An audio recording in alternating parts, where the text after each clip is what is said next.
कहते हैं कि जिंदगी खेलती भी उसी के साथ है जो खिलाड़ी बेहतरीन होता है। दर्द सबके एक से हैं, मगर हौसले सबके अलग अलग है। कोई हताश होकर बिखर जाता है तो कोई संघर्ष करके निखर जाता है। दोस्त, अगर तेरी भी जिंदगी में संकट के बादल छाए हैं और लग रहा है कि तुम्हारी जिंदगी के साथ कोई खिलवाड़ कर रहा है, तो याद रखना तुम कोई मामूली इंसान नहीं हो, क्योंकि तुम्हारी काबिलियत इतनी महान है कि इस खेल के लिए खुद ऊपर वाले ने तुम्हें चुना है। अब यह तुम्हारी जिम्मेदारी है कि तुम इस खेल को किस लिहाज से देखते हो और इसे खेलते हो। यह खेल बड़ा निराला है, क्योंकि इसमें तुम्हें कोई हराने वाला नहीं होता।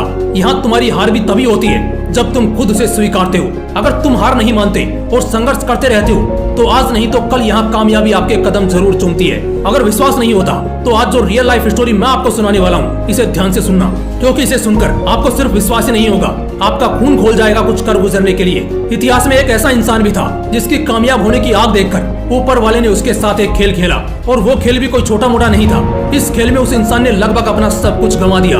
उसके पास कुछ बचा था तो वो थी उसके मन में जलती वो आग जो बस कामयाब होने के लिए धधक रही थी। और अंत में इसी आग ने उसे उस मुकाम पर पहुंचाया जहां लोग सिर्फ कामयाब नहीं होते, बल्कि वो ऐसी कामयाबी को हासिल करते हैं कि उनका नाम इतिहास में दर्ज हो जाता है और कभी मिटाने से भी नहीं मिटता। इतिहास के पन्नों में दर्ज ऐसे ही महान शख्सियत की कहानी मैं आपको सुनाने जा रहा हूँ। बस याद रखना कि इस कहानी को एक कान से सुनकर दूसरे कान से मत निकाल देना।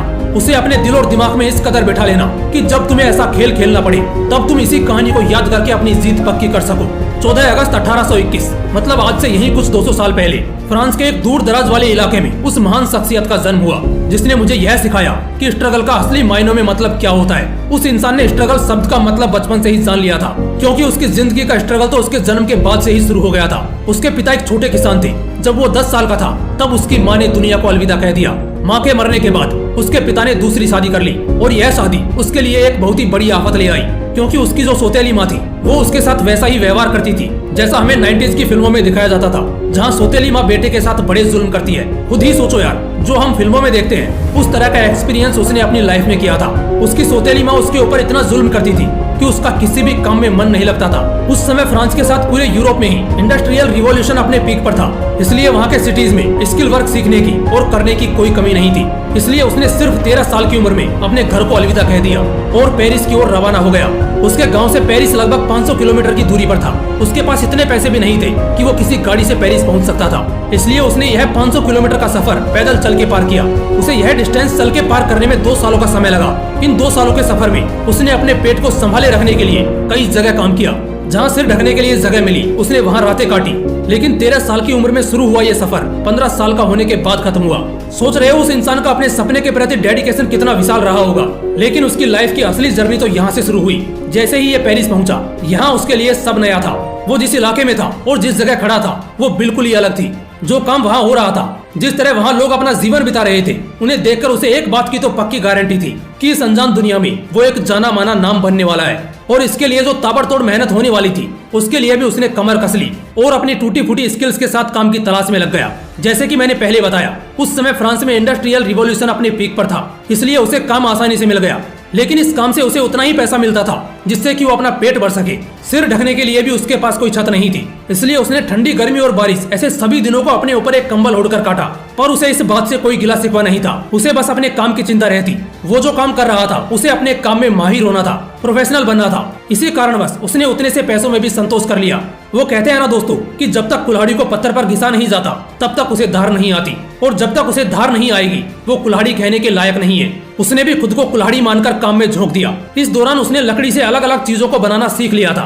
काफी दिनों तक काम करने के बाद उसे रियलाइज हुआ कि अब उसे आगे बढ़ने की जरूरत है। फिर वो एक अच्छे काम की तलाश में निकल गया और एक जगह उसे जैसा चाहिए था वैसा काम मिला। अब क्योंकि इतने दिन पत्थर पर घिस के इस कुल्हाड़ी को धार आ चुकी थी, इसलिए जब उसे यह काम मिला तो उसे इसके बदले पहले से भी अच्छी तनख्वाह मिलने लगी थी। वो अपने काम में इतना माहिर हो चुका था कि जिस कलाकारी से वो लकड़ी और लेदर की चीजें बना था, उसे देखकर उसका मालिक भी उससे काफी इम्प्रेस हो गया। उसकी कलाकारी से बनी चीजें पेरिस में काफी पॉपुलर होने लगी थी। कहते हैं ना, जब कोई अपने काम को ही अपना धर्म मान लेता है तब उसे भगवान से कह लो या प्रकृति से वरदान पे वरदान मिलने लगते हैं। हमारे हीरो को अपने काम के प्रति कितनी निष्ठा थी यह तो आपने अभी तक जान ही लिया है। इसी निष्ठा को देखकर उसकी लाइफ में एक और पॉजिटिव घटना घटी। इसी दौरान एक जगह से दूसरी जगह सामान ढोने के लिए फ्रांस में ट्रेन भी शुरू हो चुकी थी। आप सोच रहे होंगे ट्रेन के शुरू होने से क्या फायदा हो सकता है। दोस्तों, ट्रेन शुरू होने से हमारे हीरो की लाइफ ने एक नया मोड़ ले लिया, क्योंकि सामान ढोने के लिए तिजोरी जैसे बड़े बड़े बॉक्सेस की जरूरत होती थी। इसलिए जब ट्रेन शुरू हुई तब इन बॉक्सेस की डिमांड कई गुना बढ़ गई। हमारे हीरो ने इस अवसर का फायदा उठाने का सोचा और बॉक्सेस बनाना शुरू किया। लेकिन जैसे कि हमने अब तक कहानी में जान लिया है कि हमारा हीरो कोई साधारण इंसान नहीं था, वो तो एक कलाकार था। इसलिए जब कंपटीशन बढ़ने लगा तब उसने कुछ नया करने का सोचा। इसी दौरान उसने बॉक्स इंडस्ट्री में लूप होल खोज निकाली। उसने पाया कि उस वक्त जो बॉक्सेस बन रहे थे वो ऊपर से राउंड होते थे, जिस वजह से एक के ऊपर एक बॉक्सेस को नहीं रखा जा सकता था। उसने ये भी पाया कि बॉक्सेस लेदर की बनी होती थी, इसलिए वो बारिश में भीगकर जल्दी खराब हो जाती थी। इसलिए उसने बॉक्सेस को फ्लैट बनाना शुरू किया और लेदर की जगह उसने कैनवास का यूज करना शुरू कर दिया, जो वाटरप्रूफ भी होता है और टिकाऊ भी।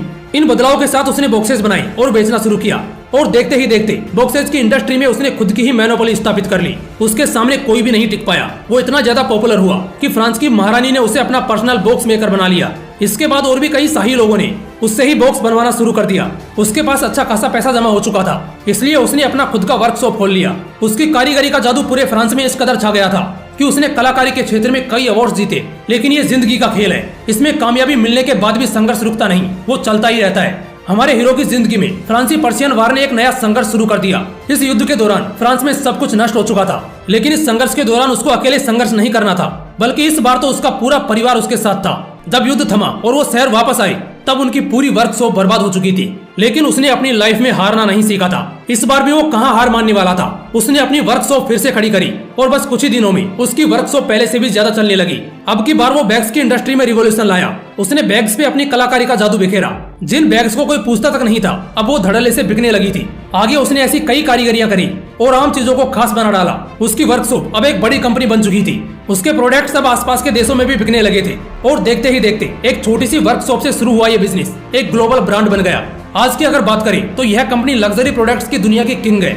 यह लग्जरी प्रोडक्ट्स में दुनिया की सबसे ज्यादा वैल्यूएबल कंपनी है और यह कंपनी जिस इंसान के खून पसीने से बनी है, मतलब कि जिस शख्सियत की जीवन गाथा आज हम सबने जानी, वो इंसान है लुइस विटॉन, जिनके नाम से ही आज यह कंपनी चल रही है। आप सोच रहे होंगे कि ठीक है, लुइस विटॉन ने बड़ी कंपनी खड़ी कर दी, तो क्या इसी वजह से इनका नाम इतिहास में दर्ज हुआ? नहीं। जिंदगी के संघर्षों को कैसे एक अवसर में बदलना पड़ता है, बड़े सपनों को पूरा करने के लिए कैसे छोटी छोटी पगडंडियों से गुजरना पड़ता है, और जिंदगी हमें कितना भी नीचे सरकाने की कोशिश क्यों ना करे, उससे मुकाबला करके हमें जीत हासिल करनी पड़ती है। ये संदेश देने की वजह से लुइस विटॉन का नाम इतिहास के पन्नों में दर्ज है। दोस्तों, मुझे यह तो नहीं पता कि आपके जीवन में क्या चल रहा है, आपके जीवन का सारांश क्या है, लेकिन आप जिंदगी के किसी भी मोड़ पर हो, यह कहानी सबको एक बात जरूर सिखाती है कि संघर्षों का डट के सामना करना चाहिए। दोस्तों, कहानी सुनकर अगर आपके मन में भी कुछ हलचल हुई हो तो इस वीडियो को जितना हो सके शेयर कीजिए और आप अपनी जिंदगी में क्या हासिल करना चाहते हो कमेंट करके जरूर बताइए।